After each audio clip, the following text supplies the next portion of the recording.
मृत्यु का दिव्य सम्राट। अध्याय 41। युद्ध तकनीक। इसके बाद क्लेयर और लोगन ने क्लारा से अपने गैर जिम्मेदाराना कार्यों और व्यवहार के लिए माफ़ी मांगी। उन्होंने उसे आश्वासन दिया कि वे फिर कभी झूठ नहीं बोलेंगे या धोखा नहीं देंगे, साथ ही अप्रत्यक्ष रूप से ये भी उल्लेख किया कि वे उनके सामने अनुचित तरीके से व्यवहार नहीं करेंगे। डेविस ने भी इस हास्यपूर्ण दृश्य को देखा क्योंकि उसे लगा कि यह उनके लिए सही था। हालांकि बाद के लिए उसे संदेह था कि अंतरंगता कुछ ऐसी चीज़ है जिसे लोग अपने प्रिय के सामने होने पर नियंत्रित कर सकते हैं। ये कामुक जोड़ा। डेविस ने अपना सिर हिलाया, लेकिन सच में वह बस ईर्ष्या कर रहा था। आखिरकार वह शारीरिक रूप से एक बच्चा हो सकता है लेकिन मानसिक रूप से नहीं। ये झूठ होगा अगर वह कहे कि वह मानसिक रूप से परेशान नहीं था। उसका अपरिपक्व शरीर उसे महिलाओं के साथ अंतरंग होने की अनुमति नहीं देता था। ये निस्संदेह उसके दृष्टिकोण में एक अभिशाप था। इस स्थिति के समाप्त होने के बाद उसने क्लारा को अलविदा कहा। फिर वह अपने अध्ययन कक्ष में चला गया। जैसे ही वह आधे रास्ते पर पहुंचा, उसे दो भयंकर और दुखी छायाओं ने रोक दिया। जब उसने उन दोनों के चेहरों को देखा तो उसे अचानक बुरा लगा। मम्मा, तुम दोनों यहाँ क्यों हो? उसके स्वर में घबराहट थी। लोगन ने अपनी मुट्ठियां चटकाईं। क्लेयर, मुझे लगता है कि यहाँ एक बछड़ा है जो अपनी स्थिति को नहीं समझता।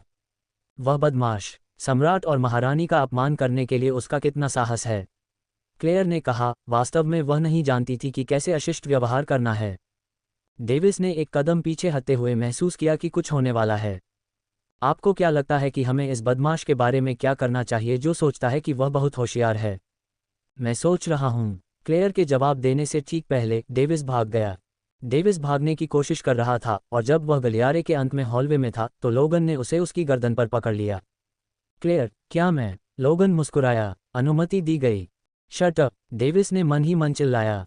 उस क्षण उसे पता चल गया कि उसका जीवन समाप्त हो गया है। धमाका, धमाका, धमाका, तारांकन, धमाका, धमाका, धमाका। कुछ समय बाद डेविस को एलिया द्वारा गंभीर बाहरी चोटों के साथ अपने अध्ययन में ले जाते समय पीटा हुआ देखा जा सकता था। रॉयल कैसल में उस एक रात के बारे में अफवाहें फैलीं कि कैसे उस समय एक अकेला भूत बुरी तरह से चिल्ला रहा था। Equals equals equals equals equals equals equals. धीरे धीरे एक सप्ताह बीत गया और डेविस की बाहरी चोटें धीरे धीरे ठीक हो गईं। आज वह पूरी तरह से ठीक हो गया। उसके माता पिता ने उसे जल्दी ठीक नहीं होने दिया और उसे एक सप्ताह के लिए घर में कैद कर दिया। उन्होंने उसे सजा के तौर पर भी ये सब दिया। एक दिन मैं उस कामुक जोड़े को सिखाऊंगा कि पीड़ित होने का क्या मतलब है, डेविस ने अपने लंबे सुनहरे बालों को उड़ाते हुए कहा। उसने बिल्कुल नहीं सोचा था कि वे उसे घायल कर देंगे, हालांकि यह कोई गंभीर बात नहीं थी क्योंकि इससे कोई परिणाम नहीं हुआ। क्लेयर दृढ़ निश्चयी निगाहों से देखती रही जबकि लोगन ने सभी को पीटा। बेशक उसने जो कहा उसका मतलब भी नहीं था, क्योंकि वह जानता था कि जब उसने क्लारा के सामने उन्हें अपमानित किया तो वह हद से ज्यादा आगे निकल गया था।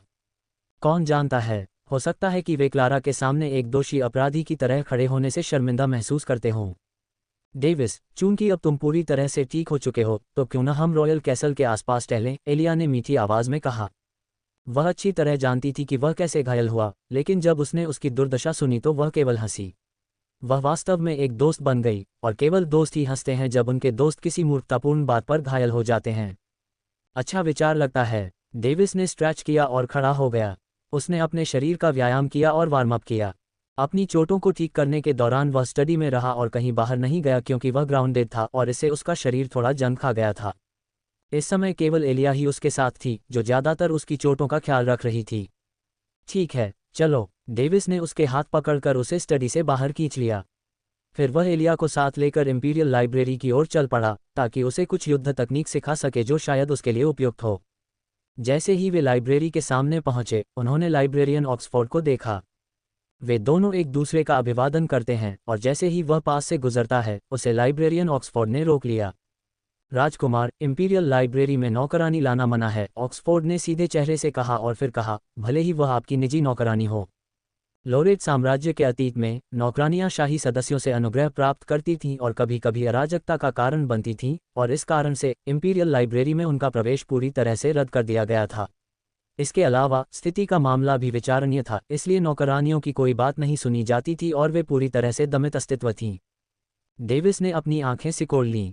उसे पहले लाइब्रेरियन के बारे में अच्छी धारणा थी और अब भी थी, लेकिन अगले शब्द उसने जो सुने उससे वह चिढ़ गया। तुम सिर्फ एक नौकरानी हो, अपनी क्षमता से ज्यादा मत करो। लाइब्रेरियन ऑक्सफोर्ड ने ठंडी नज़र से एलिया को डांटा। हाँ, मैं यहाँ इंतजार करूंगी। प्रिंस डेविस, एलिया ने सिर नीचे करके जवाब दिया, थोड़ा डरी हुई। सिर्फ एक नौकरानी। डेविस ने आंखें बंद कर ली क्योंकि उसे गुस्सा आ रहा था। उसे नहीं लगता था कि लाइब्रेरियन इस तरह का व्यक्ति होगा। उसने तर्क दिया कि दूसरा पक्ष सिर्फ अपना काम कर रहा था, लेकिन एलिया को उसने जो आखिरी वाक्य कहा जिससे उसे अपमानित महसूस हुआ, वह काफी हद तक बेतुका था। ऑक्सफोर्ड, डेविस अचानक बोला। प्रिंस। लाइब्रेरियन ऑक्सफोर्ड उस चिल्लाहट को सुनकर कांप उठा। उसे एक स्पष्ट अनुभूति हुई कि डेविस के चिल्लाने पर उस पल उसकी आत्मा दब गई थी। मैं भी यही कहूंगा, अपनी क्षमता से ज्यादा मत काटो। तुम्हें मेरी निजी नौकरानी को व्याख्यान देने का अधिकार कब से मिल गया? लेकिन लाइब्रेरियन ऑक्सफोर्ड ने समझाने की कोशिश की। डेविस ने अपनी आंखें चौड़ी की। तुम्हारा जवाब कहाँ है? अब मेरी हिम्मत नहीं है। ऑक्सफोर्ड ने अपना सिर नीचे कर लिया। तो ये तुम्हारी आखिरी चेतावनी होगी। डेविस ने सिर हिलाया और आगे बढ़ा। एलिया, चलो। लेकिन मेरे राजकुमार, नियम कहते हैं। डेविस ने लाइब्रेरियन ऑक्सफोर्ड की तरफ देखा, जिसने आखिरकार उसे चुप करा दिया। फिर वे अंदर गए और एलिया के लिए उपयुक्त कुछ युद्ध तकनीकों की खोज की। राजकुमार, इसकी कोई ज़रूरत नहीं थी। मैं बाहर रह सकती थी और आपको कोई परेशानी नहीं पहुंचा सकती थी, एलिया ने उदास होकर टिप्पणी की। वह खुश थी कि उसने उसकी मदद की, लेकिन जानती थी कि इस घटना के लिए वह अंततः मुसीबत में पड़ जाएगा। उसे सम्राट ने अभी अभी सजा दी है। वह मेरे लिए इतना सुरक्षात्मक कैसे हो सकता है? उसने सोचा। उसके दिल में स्नेह की एक अस्पष्ट भावना भर गई। मेरे बारे में चिंता करने की कोई ज़रूरत नहीं है, एलिया। अपने बारे में चिंता करो। डेविस ने बस उसे वापस मुस्कुरा दिया। एलिया के चेहरे पर मुस्कान आ गई और उसने सिर हिलाया। डेविस ने सोचा कि उसने उसे थोड़ा जल्दी प्रकट कर दिया और स्थिति ऐसी लग रही थी कि वह उसके लिए बहुत सुरक्षात्मक था। अगर बात बाहर आ गई तो जल्द ही मुसीबत उसके पीछे स्वाभाविक रूप से आ जाएगी। ये कहते हुए कि एलिया, निजी नौकरानी ने छोटे राजकुमार को किसी भी कारण से बहकाया था जो भगवान ने मना किया था। वह इसे पूरी तरह से समझता था, लेकिन उसने सोचा, जो भी हो, उस समय मैं फिर से उसकी रक्षा करूंगा। किसी भी मामले में वह मुसीबत से नहीं डरता था और केवल उसके माता पिता ही उसके खिलाफ बात करने की हिम्मत कर सकते थे। उसे लगा कि उसके माता पिता उसे इतनी बड़ी समस्या नहीं बनाना चाहेंगे, क्योंकि उन्होंने उसे पूरी छूट दी हुई थी, लेकिन वह भी उसके कार्यों पर निर्भर करता था जो अतिशयोक्ति नहीं करते। एलिया, चूंकि तुम भी मेरे जैसे ही कल्टीवेशन मैनुअल की खेती करती हो, इसलिए मैं तुम्हारे लिए भी एक उपयुक्त संस्करण ढूंढूंगा। महम। एलिया ने उसकी सलाह सुनते हुए आज्ञाकारी ढंग से सिर हिलाया। फिर डेविस गया, अलमारियों से कुछ किताबें निकाली और कुछ मिनटों के बाद वापस आया।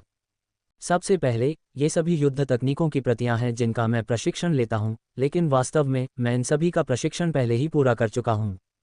उसने इन पुस्तकों में से प्रत्येक की ओर इशारा किया और धीरे धीरे समझाया। यह विनाशकारी बिजली हथेली है, एक निम्न स्तरीय स्काई ग्रेड युद्ध तकनीक। यदि आप इस तकनीक का उपयोग करके अपने हथेली से प्रतिद्वंद्वी के शरीर पर प्रहार करने में सफल होते हैं, तो यह विनाशकारी प्रभाव पैदा कर सकता है। वे दयनीय स्थिति में होंगे क्योंकि उनके आंतरिक अंग लक्षित स्थान पर जल जाएंगे। विवरण सुनकर उसने अपना सिर हिलाया। और यहाँ पर यह है। खांसी, साइलेंट इरप्टिंग फिंगर, ये भी एक low level sky grade battle तकनीक है। इस तकनीक को प्रशिक्षित करना थोड़ा मुश्किल है। इसके अलावा यह एक शक्तिशाली तकनीक है जो आपकी सभी बॉडी टेम्परिंग कल्टीवेशन शक्ति को आपकी उंगली में केंद्रित करती है ताकि अविश्वसनीय भेदी शक्ति के साथ विस्फोट हो सके। ये तकनीक किसी को छाया में चुपचाप मारने के लिए उपयोगी है। ये सुनकर एलिया का चेहरा पीला पड़ गया। उसने कल्पना की कि उसकी उंगली किसी व्यक्ति की छाती में चुभ रही है। उसने खुद को वहीं उल्टी करने से रोका और किसी तरह शांत हो गई। डेविस ने देखा कि उसके साथ कुछ गड़बड़ है, लेकिन उसने फिर भी जारी रखा। उसे अपनी नई दोस्त एलिया को एक मजबूत व्यक्ति बनने की जरूरत थी अगर वह उसके साथ रहने वाली थी। यह अंतिम है, जिसे थंडर क्लाउड मूवमेंट के रूप में जाना जाता है। यह सबसे तेज गति वाली तकनीक है जो वर्तमान में हमारे साम्राज्य के पास है। यह एक mid level sky grade movement तकनीक है। यह एक छोटी सी ध्वनि उत्पन्न करता है जो उपयोग किए जाने पर गड़गड़ाहट की तरह गूंजती है। इस तकनीक का उपयोग करते समय आप जो पहला कदम उठाते हैं वह एक विस्फोटक कदम होता है जिसका उपयोग आप 5वें चरण में भी लोगों के अंधे स्थान तक जल्दी पहुंचने के लिए कर सकते हैं। बहुत शक्तिशाली, एलिया ने आश्चर्य में दम तोड़ दिया। यहाँ तक कि निम्न श्रेणी की युद्ध तकनीकों का भी कमोबेश यही वर्णन था, लेकिन प्रदर्शित शक्ति स्पष्ट रूप से भिन्न होगी। जब विलुप्त होने वाली बिजली के निर्णय की पहली परत के साथ समन्वय में उपयोग किया जाता है, तो यह एक ऐसी क्षमता दिखाता है जो पीक लेवल स्काई ग्रेड तकनीक के बराबर है, या ऐसा मैंने सुना है। डेविस ने उदासीनता से अपने होंठ से कुड़े। अध्याय 42, घर्षण। डेविस ने पहले कुछ युद्ध तकनीकें सीखी थीं, जिनमें से कुछ में तो उनकी आत्मा को गढ़ने की साधना का भी इस्तेमाल किया गया था। सिवाय इसके कि उन्हें युद्ध तकनीक नहीं कहा जा सकता था, बल्कि सहायक तकनीकें कहा जा सकता था, जिन्हें कुछ क्षेत्रों में आत्मा तकनीक या कला भी कहा जाता है। उन्होंने जो आत्मा तकनीकें चुनी उन्हें dark concealing shroud art, soul separation art, sacred mark art और अनहोली ब्रांड आर्ट के नाम से जाना जाता था। डार्क कंसीलिंग श्राउड आर्ट एक निम्न स्तरीय स्काई ग्रेड आत्मा तकनीक है। इसका उपयोग आत्मा बल का उपयोग करके किसी व्यक्ति की उपस्थिति, ऊर्जा और आत्मा आभा को छिपाने के लिए किया जाता है। आत्मा बल की थकावट न्यूनतम होती है, खासकर रात में, क्योंकि यह अंधेरे से जुड़ी होती है। डेविस इस सहायक तकनीक का उपयोग तभी कर पाते अगर उन्होंने अंधेरे से जुड़ी आत्मा साधना पद्धति में साधना की होती, लेकिन सौभाग्य से उनके पास उनकी डेथ बुक थी, जो एक अनूठी अंधेरे और बुरी जैसी ऊर्जा का उत्सर्जन करती है जो वास्तव में तकनीक के अनुकूल है। उन्होंने इसे तब सीखा जब उन्होंने इसका अभ्यास करने की कोशिश की। आत्मा दमन कला एक शीर्ष स्तरीय पृथ्वी ग्रेड तकनीक है। जैसा कि नाम से ही स्पष्ट है, ये लक्ष्य की आत्मा को दबाती है, जिससे लक्ष्य को भारी दबाव का सामना करना पड़ता है। यदि लक्ष्य आत्मा फोर्जिंग कल्टीवेशन में उपयोगकर्ता की तुलना में कमजोर है, तो लक्ष्य कम से कम सिद्धांत रूप में कोई भी हरकत नहीं कर पाएगा। लेकिन यदि लक्ष्य उपयोगकर्ता की तुलना में अधिक शक्तिशाली है, तो तकनीक लक्ष्य की साधना के स्तर के आधार पर दमन प्रभाव प्रदान करेगी। जब डेविस को ये दो सहायक तकनीकें मिली, पवित्र चिन्ह कला और अपवित्र ब्रांड कला, तो वह चौंक गया। ये दो कलाएं आत्मा तकनीकें थीं जिनका उपयोग किसी व्यक्ति की आत्मा को ब्रांड करने के लिए किया जा सकता है, जिससे वह व्यक्ति आत्मा का गुलाम बन जाता है। भले ही पवित्र चिन्ह कला नाम धार्मिक लगता हो, लेकिन यह अपवित्र ब्रांड कला से अलग नहीं था। इन दो युद्ध तकनीकों, जिन्हें आत्मा तकनीक भी कहा जाता है, के लिए व्यक्ति को या तो प्रकाश विशेषता या अंधकार विशेषता वाली आत्मा फोर्जिंग कल्टीवेशन मैनुअल की खेती करने की आवश्यकता होती है। डेविस ने दोनों में प्रशिक्षण लेने का निर्णय लिया क्योंकि उसके पास पवित्र luminance mist soul forging cultivation manual और डेथ बुक से प्रकाश और अंधकार दोनों गुण थे, साथ ही विभिन्न कारणों से भी, जैसे कि वह अपने विरोधियों को चौंका सकता था क्योंकि इसमें उसका कुछ ही समय लगता था। कई अन्य युद्ध तकनीकें भी हैं, लेकिन एक बार जब आप इन सभी को खुद से सीख लेते हैं, भले ही आप अन्य तकनीकें सीख लें, तो ये बहुत उपयोगी नहीं हो सकता है क्योंकि ये हमारे पास मौजूद कुछ शीर्ष युद्ध तकनीकें हैं। तो जब आप मेरे अध्ययन में होते हैं, तो आप जो करते हैं वह गुप्त रूप से इसका अभ्यास करना है। अब इन युद्ध तकनीकों को याद करें। मैं यहाँ कुछ और उपयोगी तकनीकों की तलाश में रहूँगा। क्या ये वास्तव में ठीक है? अगर मैं पकड़ा गया तो आप ही मुसीबत का सामना करेंगे, जबकि मैं संभवतः मर सकता हूँ। एलिया ने अपने दिल में कुछ चिंता के साथ कहा, ये वास्तव में ठीक है। अगर किसी को कोई शिकायत भी मिलती है तो उसे मेरे शाही पिता के माध्यम से जाना होगा। हालांकि मेरे शाही पिता ही एकमात्र समस्या हैं क्योंकि मुझे लगता है कि मेरी माँ ज़्यादा झगड़ा नहीं करेंगी। ठीक है, मैं उस समय इसे संभाल लूँगा, डेविस ने लापरवाही से जवाब दिया। क्या वह सोच रहा है कि वह साम्राज्य में बाकी सभी से ऊपर है? एलिया अवाक रह गई। हालांकि वह डेविस के प्रति बहुत खुश और आभारी थी, लेकिन वह ये सोचने से खुद को नहीं रोक पाई कि अगर वह मूर्ख होता, लेकिन दूसरी बार सोचने पर वह जानती थी कि वह मूर्ख नहीं बल्कि चतुर था। अगर डेविस को पता होता कि वह अभी क्या सोच रही है, तो वह खून उगल देता। चुपचाप युद्ध तकनीकों पर प्रगति करते हुए वे कुछ घंटों के लिए रॉयल लाइब्रेरी में रुके। डेविस ने कई विविध युद्ध तकनीकें देखीं। उन्हें उनमें से कुछ पसंद आई और बाद में उन्हें प्रशिक्षण के लिए याद कर लिया। उदाहरण के लिए, फैमिली डिसेबलिंग पाम, जो किसी व्यक्ति की किडनी पर लक्षित होता है। यह अप्रत्यक्ष रूप से व्यक्ति की अपने अंग का उपयोग करने की क्षमता को नष्ट कर देता है और उसे बेकार कर देता है। तकनीक का सटीक उपयोग किया जाना चाहिए, अन्यथा ये केवल लक्ष्य की किडनी को नुकसान पहुंचाएगा और अंग पर कोई प्रभाव नहीं डालेगा। एक अन्य तकनीक को मेरिडियन क्रिपलिंग पाम कहा जाता है, जो लक्ष्य की एसेंस गैदरिंग कल्टीवेशन को अपंग कर देती है। यदि कोई सफलतापूर्वक कर सकता है, मेरिडियन को अलग कर दें। हालांकि उन्होंने पाया कि उच्च चरणों में किसी के लिए यह बेकार है। डेविस को दिलचस्पी तब हुई जब उसने अपने पिता पर फैमिली डिसेबलिंग पाम का उपयोग करने के बारे में सोचा, लेकिन चिंतन के एक पल के बाद उसने सोचा कि यह उसकी मां के लिए बहुत क्रूर था, इसलिए उसने अपने बुरे विचार को छोड़ दिया। अंत में उसने इन तकनीकों को सीखने का फैसला किया क्योंकि वे इस दुनिया में काफ़ी उपयोगी हो सकती हैं। जैसे ही उसने इन युद्ध तकनीकों को याद करना समाप्त किया, वह एलिया की तलाश में चला गया। जैसे ही उसने एलिया को देखा, वह आश्चर्यचकित हो गया।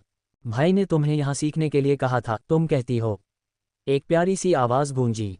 लगभग 5 साल के एक छोटे बच्चे ने ठंडी निगाह से पूछा। हाँ, प्रिंस डेविस ने मुझे ये युद्ध तकनीक सीखने के लिए कहा था, जिसकी उन्होंने व्यक्तिगत रूप से सिफारिश की थी।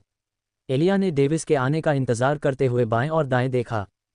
जैसे ही उसने उसे देखा, वह चिल्लाए, प्रिंस डेविस, भाई। फिर वे दोनों एक दूसरे को देखने लगे। डेविस हंसा, हाँ, क्लारा, मैं तुमसे मिलने ही वाला था। तुम एक हफ्ते तक मुझसे मिलने नहीं आए? क्लारा ने मुंह बनाया। मैं कैसे आ सकती थी? क्या माँ तुम्हें एक हफ्ते के लिए रॉयल कैपिटल के दौरे पर नहीं ले गई थी? हाँ, क्लारा का चेहरा चमक उठा। उस घटना के बाद क्लारा और उसके माता पिता के बीच संबंध फिर से सामान्य हो गए क्योंकि वे उसे एक यात्रा के लिए बाहर ले गए। उन्हें बाहर लाने का असली कारण क्लारा को डेविस की सज़ा के बारे में पता न चलने देना था, अन्यथा उनके बीच फिर से चीज़ें अजीब हो जातीं।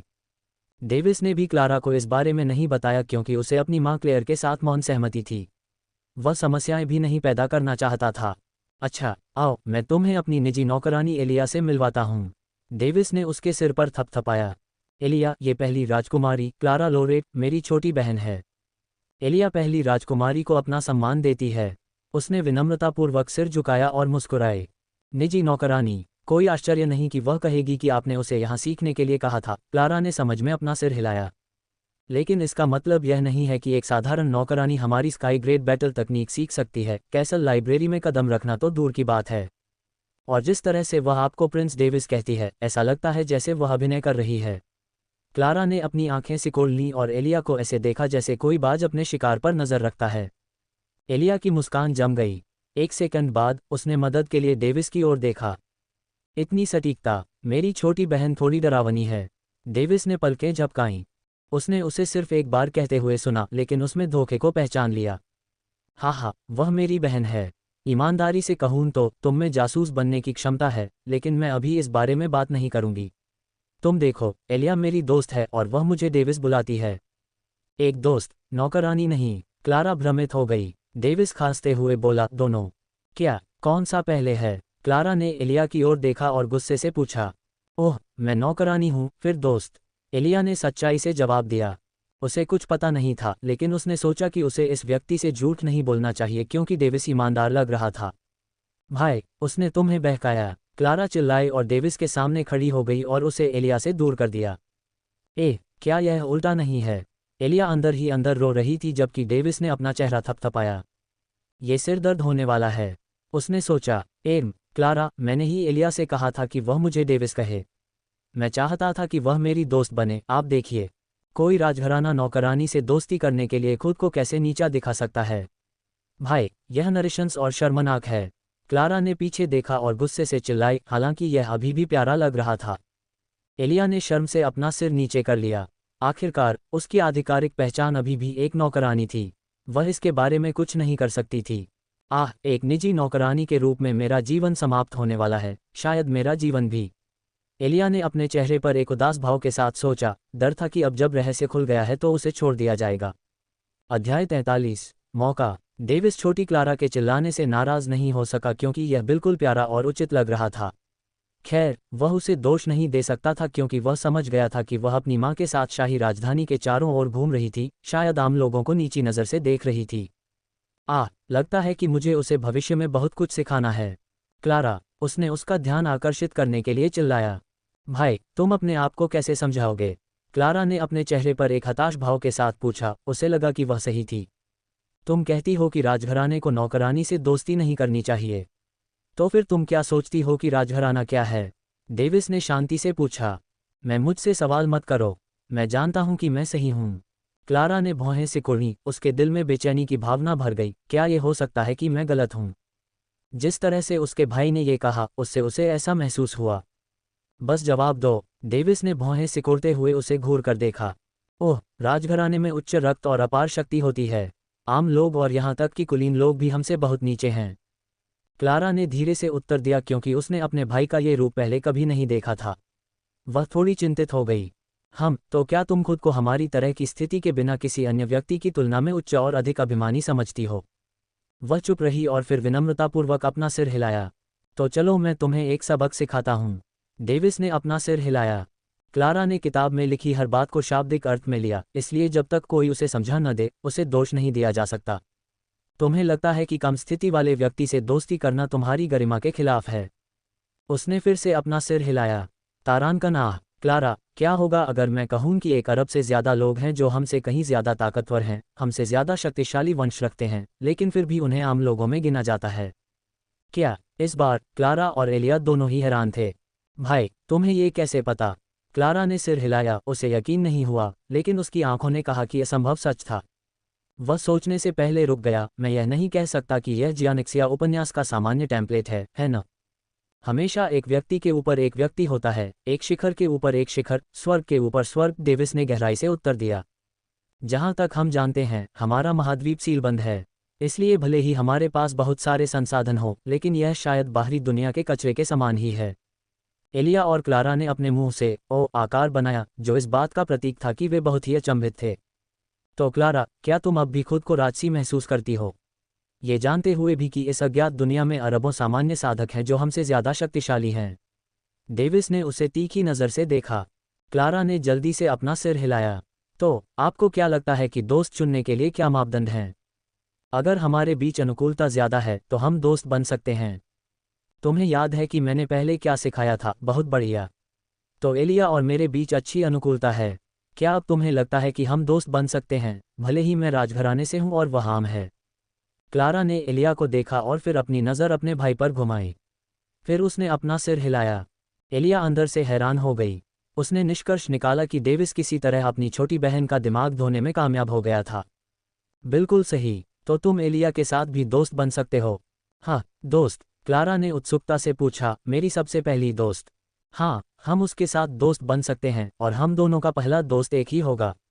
डेविस ने खुशी से चिल्लाते हुए उसे एलिया के साथ एक बच्चे की तरह दोस्ती करने के लिए प्रेरित करने की कोशिश की। जहां तक उसे पता था, खुश रहना क्लारा के खिलाफ काम करता था। एक मिनट रुको, किसी तरह यह अलग लगता है। मुझे लगता है कि मैं किसी और तरह से एक बच्चे को धोखा दे रहा हूं। मैं कोई लोलिकॉन नहीं हूं, डेविस ने अपने मन में चिल्लाया। वही पहला दोस्त? क्लारा की आंखें चमक उठीं। वह अपने शांत स्वभाव में लौट आए और ऐसे बोली जैसे कि यह कोई वास्तविक बात हो। चलो दोस्त बन जाते हैं, एलिया। एलिया के चेहरे पर असहाय भाव था क्योंकि वह मदद के लिए डेविस की ओर देख रही थी। डेविस ने बस आंख मारी और अनजाने में अपना सिर हिला दिया। एलिया ने अर्थ समझ लिया और आह भरी। हाँ, क्लारा। एलिया अनिच्छा से मुस्कुराए। तुम्हारी हिम्मत कैसे हुई मेरा नाम कहने की? फिर से नहीं। डेविस ने अपना चेहरा थपथपाया जबकि एलिया मूर्ति की तरह जम गई। किसी तरह डेविस दोस्तों के बीच की बातों को समझाने में कामयाब रहा। आखिरकार उन्हें दोस्त बनाने में बहुत समय लगा। आखिरकार रात हो गई। वह थक गया और अपने कमरे में लौटने का फैसला किया, जो कोई और नहीं बल्कि स्टडी था। कुछ मिनटों के बाद डेविस, क्लेयर की आवाज़ कमरे के बाहर सुनाई दे रही थी। माँ, अंदर आओ। क्लेयर ने दरवाज़ा खोला और अंदर कदम रखते हुए अपनी उंगलियां अपने चमकीले सुनहरे बालों में घुमाई। क्या हुआ माँ? क्या तुम आखिरकार मुझे सांत्वना देने के लिए यहाँ आए हो? डेविस ने अपनी भौहें ऊपर उठाईं जब उसे याद आया कि कैसे उसने उसे पिटने दिया। क्लेयर ने आह भरी। मुझे वास्तव में उसे तुम्हें पीटने देने के लिए खेद है। फिर भी तुम अभी भी इसके लायक थे। वाह, डेविस के दिल में भाला घुस गया। हालांकि मैं यहाँ इसलिए नहीं हूँ। मैं अब और नहीं सुन रहा हूँ। डेविस ने अपना सिर दूसरी ओर घुमाते हुए कहा, बिगड़ल होने का नाटक करते हुए।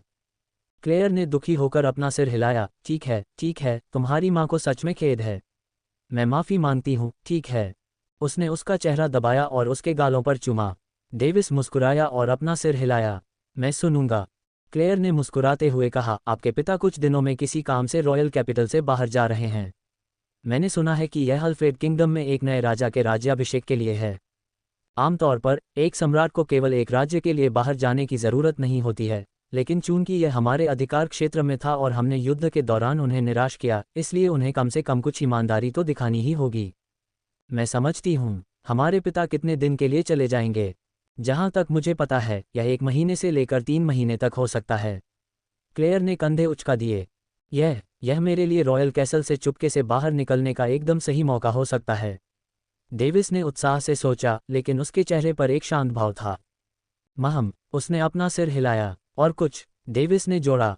क्लेयर ने जवाब देने से पहले एक पल सोचा। तुम्हारे शुक्रिया क्लारा, और हमारे बीच अब सब कुछ ठीक है। ईमानदारी से कहूँ तो मुझे उम्मीद नहीं थी कि समस्या ये थी कि उसने रुककर महसूस किया कि वह क्या कहने वाली थी। मुझे पता है माँ, मुझे पता है। मैं एक और पिटाई सहने के लिए तैयार नहीं हूँ। डेविस ने चिल्लाया और जल्दी से उसका हाथ हिलाया। बदमाश, क्लेयर ने चिल्लाते हुए शर्माते हुए कहा और कमरे से भागते हुए चली गई। माँ इतनी आसानी से शर्मिंदा हो जाती है। डेविस ने एक दिशा में देखते हुए हंस दिया। यह अच्छी बात थी कि एलिया स्नान कर रही थी, अन्यथा उसने देखा होगा कि वह अपनी माँ के साथ कितना सहज है। अगले कुछ दिनों के लिए डेविस ने इस अवसर का उपयोग आत्मा निर्माण साधना में अगले स्तर तक पहुंचने के लिए किया और एक भी बार असफल हुए बिना वह सौभाग्य से पीक लेवल शिशु आत्मा चरण तक पहुंच गया। इसके अलावा उसने रॉयल लाइब्रेरी में एक भेस कला की तलाश की। वह एक लंबी खोज के बाद खोजने में कामयाब रहा। यह एक पीक लेवल अर्थ ग्रेड भेस तकनीक थी जो उसकी उपस्थिति और काया को काफ़ी हद तक छुपाती है। वह नहीं चाहता था कि कोई भी यह जाने कि वह कौन है। इन कुछ दिनों में उसकी हरकतें बहुत अजीब थीं। वह लगभग हर मिनट बाएं और दाएं देखता रहता था। सौभाग्य से इन कुछ दिनों के दौरान किसी ने उसे संदिग्ध रूप से कार्य करते नहीं देखा। डेविस किसी तरह एलिया को फॉलो अप करने के लिए मनाने में कामयाब रहा। उसके पास अनिच्छा से सहमत होने के अलावा कोई विकल्प नहीं था। उसने उसे निर्देश दिए कि कैसे ऐसा लगे कि वह हमेशा रात में सोता रहता था। उसने हर रात चुपके से बाहर निकलने और दिन में खुलेआम घूमने की योजना बनाई। फिर उसने अपने परिवार के साथ मिलकर अंतिम दिन लोगन को अल्फ्रेड किंगडम भेज दिया। अध्याय 44 चुपके से बाहर निकलना। आखिरकार मैंने कभी नहीं सोचा था कि ऐसा दिन आएगा जब वह मूर्ख इंपीरियल कैसल को छोड़ देगा। डेविस एक मूर्ख की तरह चिल्लाया। वह मूर्ख कौन है? एलिया ने संदेह से पूछा। हम, बेशक सम्राट। डेविस मुस्कुराया और हंसा। तुम्हें कोई डर नहीं पता। एलिया ने उसे एक अचंभित भाव से देखा क्योंकि वह कल्पना नहीं कर सकती थी कि वह ये बकवास कैसे कर सकता है। शाम को सम्राट को विदा करने के बाद ये दोनों अध्ययन कक्ष में लौट आए। सुनो, मैं आज रात चुपके से बाहर निकल जाऊंगा। माँ, मुझसे मत पूछना कि मैं पकड़ा गया या नहीं। एलिया ने सिर हिलाया क्योंकि वह उसकी इस योजना को पहले से जानती थी। ठीक है, उस समय तुम बस इतना कह सकते हो कि मैं बिना तुम्हें बताए चुपके से बाहर निकल गया, या तुम ये भी कह सकते हो कि मैंने तुम्हें बेहोश कर दिया और कहीं चला गया। फिर उसने कुछ सोचा, लेकिन अगर क्लारा ही पूछताछ कर रही है या वह पास में मौजूद है तो जवाब मत देना, बस बेहोश हो जाना। क्यों? एलिया उलझन में पड़ गई। सरल झूठ उस पर काम नहीं करता, बस इतना ही। अगर तुम ऐसा कहते हो। एलिया को संदेह था लेकिन उसने वैसा ही करने का फैसला किया जैसा उसने कहा। इस बीच वह सभी से मिलने गया और क्लेयर, क्लारा और डायना के साथ खेला, जबकि एडवर्ड लोरेट, दूसरा राजकुमार जो अभी भी एक बच्चा था, दुनिया की परवाह किए बिना शांति से सोता रहा। ये तब तक चलता रहा जब तक उसने सभी को अलविदा नहीं कहा और रात में अध्ययन में वापस नहीं आ गया। अध्ययन में उसने एक पीक लेवल अर्थ ग्रेड ब्लैक रोब पहना जो उसे अपनी आभा को छिपाने में मदद करता है, लेकिन उसने इसे केवल डार्क कंसीलिंग श्राउड आर्ट और डिस्गाइज आर्ट का एक साथ उपयोग करते समय अपनी असली उपस्थिति को छिपाने के लिए दूसरे स्तर की सुरक्षा के रूप में पहना था। ठीक है एलिया, मैं अब जा रहा हूँ। अपना ख्याल रखना और अपनी सुरक्षा करना याद रखना। डेविस चुपके से बाहर निकलने के लिए तैयार हो गया। हम, अपना ख्याल रखना, एलिया ने चिंतित होकर जवाब दिया।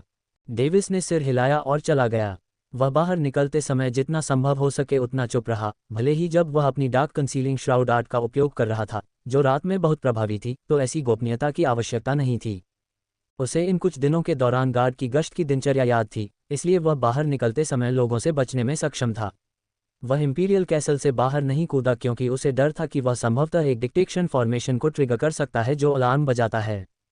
डेविस आखिरकार इंपीरियल कैसल के प्रवेश द्वार पर पहुंच गया और आसानी से बाहर निकल गया। हाँ, मैं बाहर निकल गया।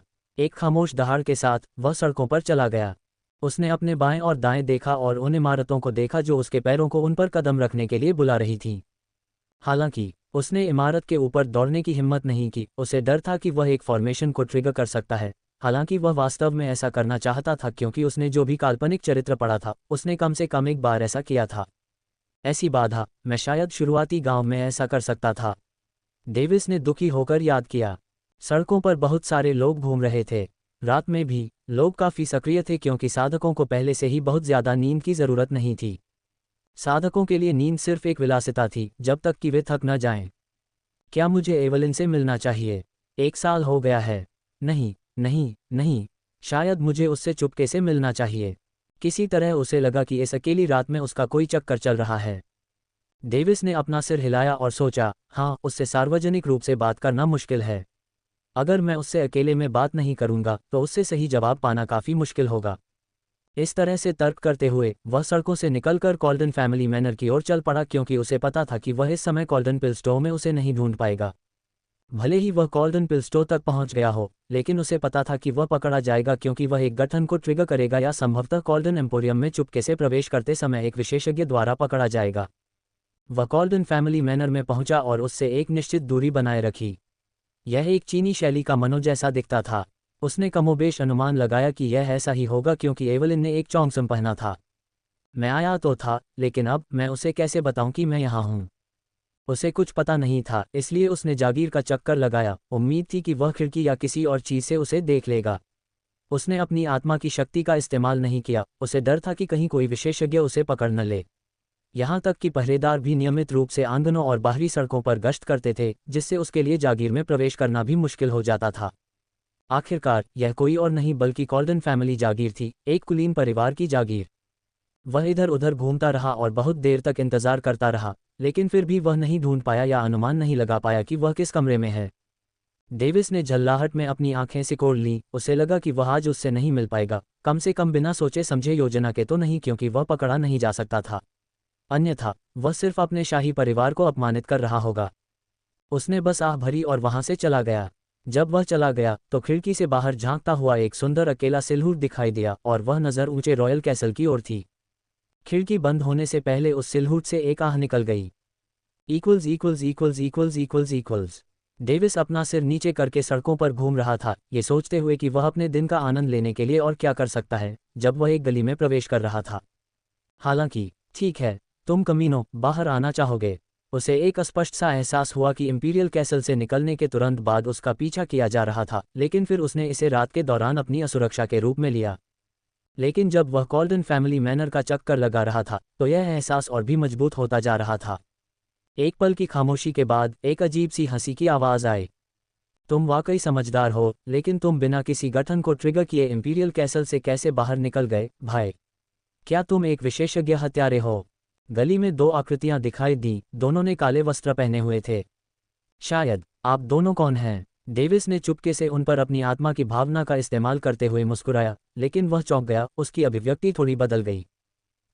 मैंने पहले तो ध्यान नहीं दिया, लेकिन अब जब मैं इसे फिर से सुन रहा हूं तो आपकी आवाज़ काफ़ी जवान लग रही है। हाँ, आप ऐसे नहीं हो सकते। आपको हमारे जैसे साथी हत्यारों की जांच नहीं करनी चाहिए।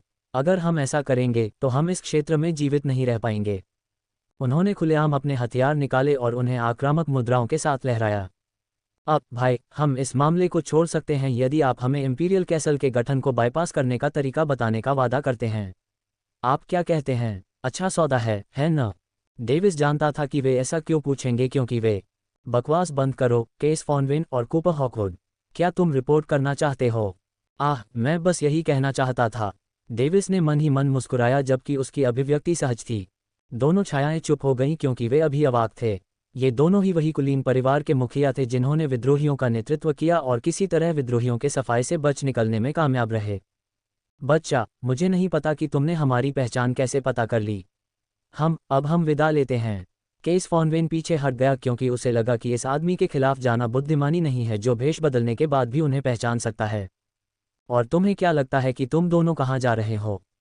बहुत दूर मत जाओ, वे दोनों चिल्लाए और पीछे मुड़कर उसकी ओर देखने लगे। डेविस ने अपना हुड हटा दिया और अपनी डार्क कंसीलिंग श्राउड आर्ट को निष्क्रिय कर दिया। चेहरे पर मुस्कान के साथ उसने उन पर कृपालुता से देखा। तुम पहले राजकुमार हो, ये कैसे हो सकता है? केस फॉनवेन ने कहा। मैंने कभी नहीं सोचा था कि इस उम्र में पहले राजकुमार इतने शक्तिशाली होंगे। कूपर हॉकवुड की आंखें चौड़ी हो गईं, जबकि उत्साह की एक हल्की सी भावना अचानक उसके दिल में दौड़ गई, जिससे वह उत्साहित महसूस कर रहा था। सौभाग्य से वह इतना मूर्ख था कि इतनी जल्दी उसकी हत्या हो गई। फिर वे दोनों एक दूसरे की तरफ देखते हुए पागलों की तरह हंसने लगे। हा। अध्याय 45 गद्दारों का अंत। एक पल के भीतर केस फॉनवेन और कूपर हॉकवुड ने उसे दोनों तरफ से घेर लिया। अगर तुम्हें पता है कि तुम्हारे लिए क्या अच्छा है तो आत्मसमर्पण कर दो, केस फॉनवेन ने मजाक में कहा। उसकी आंखें डेविस को सांप की तरह घूर रही थीं, जो उसकी गर्दन पर अपने नुकीले दांत गड़ाने के लिए तैयार था। नहीं तो तुम अपनी जिंदगी को अलविदा कह सकते हो, कूपर हॉकवुड ने अपने चेहरे पर एक बड़ी मुस्कान के साथ धमकी देते हुए कहा। हालांकि वह एक पागल कुत्ते की तरह लग रहा था। ये देखा जा सकता था कि वे हताश थे कि डेविस मदद नहीं कर सकता था, लेकिन उसका फायदा उठाना चाहता था। बकवास करने वाला बकवास, अगर तुम में हिम्मत है तो जाओ और मेरे पिता को मार डालो। डेविस ने हंसते हुए अपना सिर हिलाया, ऐसा अभिनय करते हुए जैसे कि वह एक घमंडी युवा मास्टर हो। ओह, हम समय पर ऐसा करेंगे। दुर्भाग्य से तुम्हारे लिए वह आज ही इंपीरियल कैपिटल से निकला है। केस फॉनवेन मुस्कुराया। उसने मन ही मन उस बेवकूफ़ राजकुमार को बदला लेने का अवसर देने के लिए धन्यवाद दिया। और तुम इसके लिए एकदम सही चारा हो। हे कूपर हॉकवुड ने भयानक तरीके से हंसा। अब जल्दी मत करो, हमारे पास बात करने के लिए दुनिया का सारा समय है। डेविस ने ये कहते हुए कठोर चेहरा बनाया और एक कदम पीछे भी हट गया। हम सुदृढ़ीकरण के लिए देरी करने की कोशिश कर रहे हो। हम पर काम नहीं करेगा, बदमाश। नहीं, सच में, मैं बस ये जानना चाहता था कि तुम्हारे विश्वासघात के पीछे मास्टरमाइंड कौन था। वे अचानक चुप हो गए। मुझे पता था, तुम्हारे पीछे कोई था, गद्दार। डेविस ने चिल्लाया जैसे कि उसे अभी अभी सच्चाई का पता चला हो। तो क्या, हमें परवाह नहीं है कि तुम पता लगाओ, केस फॉनवेन ने उदासीन भाव से कहा। तो क्या हुआ अगर कोई बदमाश इसका अनुमान लगा सकता है? वैसे भी इसे छिपाने लायक नहीं था, या ऐसा उसने सोचा। अगर तुम्हें पता भी चल गया तो क्या फ़ायदा, तुम हमसे बचकर भाग भी नहीं पाओगे, कूपर हॉकवुड ने व्यंग्य किया। ऐसा कहते हुए उसने अपनी चाल चली। कूपर हॉकवुड, जो डेविस के पीछे था, अविश्वसनीय गति से उस पर टूट पड़ा। डेविस बिल्कुल भी नहीं हिला। उसने केवल शांति से पीछे की ओर देखा। कमज़ोर और धीमा, सिर्फ संसाधनों को चूसने के लिए उपयोगी। कूपर हॉकवुड ने सोचा कि छोटा राजकुमार डर के मारे जम गया है। जैसे ही वह राजकुमार को दुखी करने के लिए अपनी लोहे की तलवार से उसे गंभीर रूप से घायल करने जा रहा था, वह अचानक गिर गया और जमीन पर गिरते ही दुर्घटनाग्रस्त हो गया। कूपर हॉकवुड तुरंत मर जाता है। डेविस ने अपनी आत्मा का इस्तेमाल लगभग तुरंत लिखने के लिए किया जैसे ही उसने कूपर हॉकवुड को अपनी चाल चलते देखा। वाह, मैं वास्तव में बहुत खुश हूं कि मैं peak level infant soul stage को पार करने में कामयाब रहा, अन्यथा मेरे लिए तुम दोनों को मारना काफ़ी मुश्किल होता। डेविस ने आह भरी और अपने दूसरे प्रतिद्वंद्वी की ओर देखा, जो अविश्वास में पीछे हट गया।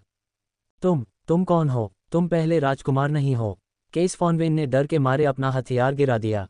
ये सुनकर डेविस ने व्यंग्य किया। बेवकूफ़, तो अब क्या तुम सच उगलोगे? या? केस फॉनवेन ने पीछे मुड़कर तुरंत बिना जवाब दिए भागने की कोशिश की। उसने अपना हथियार उठाने की भी कोशिश नहीं की। ये दर्शाता है कि यह जानबूझकर अपने प्रतिद्वंद्वी की सुरक्षा कम करने के लिए किया गया था। छी, काय! डेविस अभी भी उस पर अपनी नई प्रशिक्षित शक्तियों को आजमाना चाहता था, भले ही वह जानता था कि वह इससे नहीं जीत सकता। वह उन्हें मारने से पहले बस उसकी वर्तमान शक्ति जानना चाहता था। लेकिन उसने अपना मन बदल लिया जब उसने पुष्टि की कि विद्रोह में कुछ अजीब था। केस फॉनवेन तुरंत मेरा नासमझ गुलाम बन जाता है। मेरी आवाज़ सुनते ही मर जाता है। मर जाओ, केस फॉनवेन। जैसे ही केस फॉनवेन ने उड़ने की कोशिश की, वह बीच हवा में ही रुक गया। उसने अपनी पीठ सीधी की क्योंकि उसकी आंखें बेजान हो गई थीं। वह पीछे मुड़ा और चारों पैरों पर जमीन पर गिर गया। गुलाम केस फॉनवेन मास्टर को बधाई देता है। ऐसा लगता है कि जब तक कोई मौत की किताब की पकड़ से बच नहीं सकता, यह मेरी सीमा के भीतर है। डेविस ने सोचा क्योंकि उसने केस फॉनवेन को वास्तव में एक गुलाम की तरह काम करते देखा। हालांकि उसे नहीं पता था कि डेथ बुक केस फॉनवेन को कितने समय तक जीवित रखेगी, लेकिन अगर यह सीमा तक पहुंच गई तो यह उसे तुरंत मार देगी, इसलिए वह चिंतित नहीं था। विद्रोह के पीछे मास्टरमाइंड कौन था? डेविस ने बिना समय बर्बाद किए पूछा। वह सम्राट ट्रिटर था। डेविस की नीलम जैसी आंखें हत्या के इरादे से चमक उठीं। आह, तो वह वही कीड़ा था। अब युद्ध वास्तव में समझ में आता है। फिर भी उसने हमारे साम्राज्य को क्यों निशाना बनाया? लोरेट साम्राज्य अपने शांतिपूर्ण स्वभाव और ग्रैंड सी महाद्वीप में शक्तिशाली स्थिति के साथ धन से भरा हुआ है, जिसमें पिछले सम्राट शीर्ष पर हैं। कोई फर्क नहीं पड़ता कि इसे कौन देखता है, ये ग्रैंड सी महाद्वीप में साम्राज्यों के लिए एक बड़ा हिस्सा होगा। आप सभी ने सम्राट ट्रिटर के साथ पक्षपात क्यों किया? डेविस ने अपनी आंखें सिकोड़ लीं। उसने हमसे वादा किया था कि हॉकवुड परिवार या हम उसके समर्थन से इस साम्राज्य के शाही परिवार के रूप में सफल होंगे, जब हम सभी शाही परिवार के सदस्यों को सफलतापूर्वक मार देंगे। अन्य कुलीन परिवारों को हमने कई अन्य कारणों से विद्रोह में धकेल दिया। उसके सभी उत्तर एक स्वचालित आवाज़ की तरह थे, जो गुड़िया की तरह सवाल का जवाब दे रहे थे। निश्चित रूप से नासमझ। डेविस ने आह भरी और सोचा, सम्राट ट्रिटर को मारना मेरे पिता का काम होना चाहिए। दुख की बात है, अब मुझे इस आदमी की कोई ज़रूरत नहीं है। डेविस ने तुरंत उसे मारने के बारे में सोचा, लेकिन वह हिचकिचाया। एक मिनट रुको, क्या उसने हत्यारे या कुछ और के बारे में कुछ नहीं कहा? एक पल के लिए विचार करते हुए उसने पूछा, तुम एक हत्यारे बन गए? हाँ, मैं एक हत्यारा बन गया हूँ। क्यों और कब? विद्रोह हारने के बाद हमने सम्राट ट्रिटर से समर्थन खो दिया। इसलिए मेरे पास सम्राट ट्रिटर और सम्राट लोरेट दोनों से अपना बदला लेने के लिए एक हत्यारा बनने के अलावा कोई विकल्प नहीं था। ओह, महत्वाकांक्षी। और फिर तुम दोनों हत्यारे कैसे बन गए? हम हत्यारे बनने के लिए डार्क अर्थ संगठन में शामिल हुए थे। छी! डेविस उसके एकनिष्ठ उत्तरों से हताश हो गया। क्या यह आदमी विस्तार से उत्तर नहीं दे सकता? उसने अनिच्छा से सोचा, फिर उसे याद आया, अरे हाँ, मैं भूल गया, वह नासमझ है। रुको, हत्यारा बनना, क्या यह मेरे लिए आत्माओं को इकट्ठा करने और उन्हें परिष्कृत करने का एक बढ़िया अवसर नहीं है? हे। डेविस की आंखों में अवसरवादी चमक थी। उत्साहित महसूस करते हुए उसने सवाल करना जारी रखा, डार्क अर्थ संगठन क्या है और कोई इसमें कैसे शामिल हो सकता है? डार्क संगठन इस महाद्वीप का सबसे शक्तिशाली हत्यारा संगठन है। इसका मुख्यालय ट्रिटर साम्राज्य में स्थित होने की अफवाह है। इसकी शाखाएं पूरे महाद्वीप में हैं। हत्यारा बनने के लिए कोई भी शाखा से संपर्क कर सकता है। सदस्य बनने के लिए किसी को शाखा से एक मिशन पूरा करना होगा। ओह, पूरे महाद्वीप में शाखाएं हैं। क्या यहाँ कोई है? यहाँ एक शाखा है। ये कहाँ है? वायलेट जॉय हाउस के पीछे भूमिगत प्रवेश द्वार है। यहीं पर डार्क अर्थ संगठन की शाखा स्थित है। जॉय हाउस, क्या ये वेश्यालय नहीं है? उसकी आंखें खुली की खुली रह गईं। लेकिन ये समझ में आता है क्योंकि स्कर्ट के पीछे छिपना भी छलावरण का एक साधन है। क्या मेरे शाही पिता को इस बारे में पता है? डेविस ने झिझकते हुए पूछा। वह जानता है। ठीक है। डेविस अवाक रह गया, लेकिन ये समझ में आया। लगता है कि एक हत्यारे संगठन को अपमानित करना एक मूर्खतापूर्ण काम है। सवाल यह है, क्या मुझे इस व्यक्ति को अभी मार देना चाहिए? उसे मारने के खिलाफ फैसला करने से पहले उसने एक पल के लिए फिर से सोचा। वह लोगन को घर आने के लिए सचेत नहीं करना चाहता था, नहीं वह उनकी लाशों को अपने स्थानिक रिंग में रखना चाहता था ताकि किसी को किसी भी तरह से पता न चल जाए। उसकी लाश को अपने स्थानिक रिंग में रखें और वायलेट जॉय हाउस के पास एक सामान्य सराय में 1 महीने तक रहें।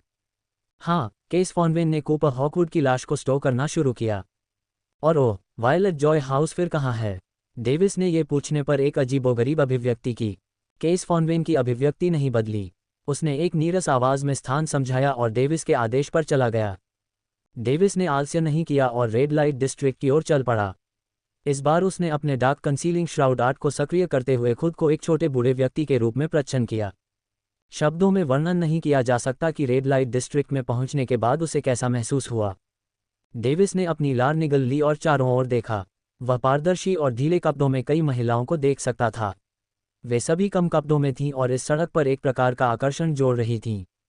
विभिन्न प्रकार की महिलाएं अलग अलग प्रकार के खुले कपड़े पहने हुए थीं। वे सभी एक हद तक सुंदर थीं, उनके चेहरे पर कोई दाग या फुंसी नहीं थी। डेविस लबादा पहने हुए था, वरना कोई बड़ी उम्र की महिला पहले ही उसे वेश्यालय में आने के लिए बुला लेती।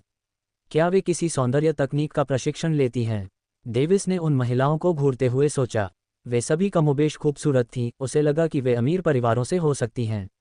फिर भी वह ये सोचकर हंसा कि यह अच्छी बात है कि वह अभी भी किसी कारण से यौवन तक नहीं पहुंचा है, शायद उसकी बॉडी टेम्परिंग कल्टीवेशन के कारण, वरना उन्हें देखते समय उसके शरीर के निचले हिस्से में कोई समस्या होती।